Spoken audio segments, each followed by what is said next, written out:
Of பண்ணுறது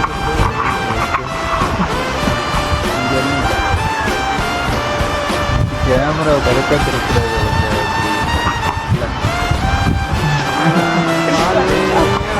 ஆல்வே நீ ஏதான்னு நல்லா டான்ஸ் ஆடுவாங்க. வீடியோ எடுத்து வச்சுருக்கேன். இங்கே பாருங்களேன் கைஸ், 2 அக்காங்க ஜாலியாக ரீல்ஸ் பண்ணிகிட்டு இருக்காங்க டான்ஸ்லாம் ஆடிட்டு.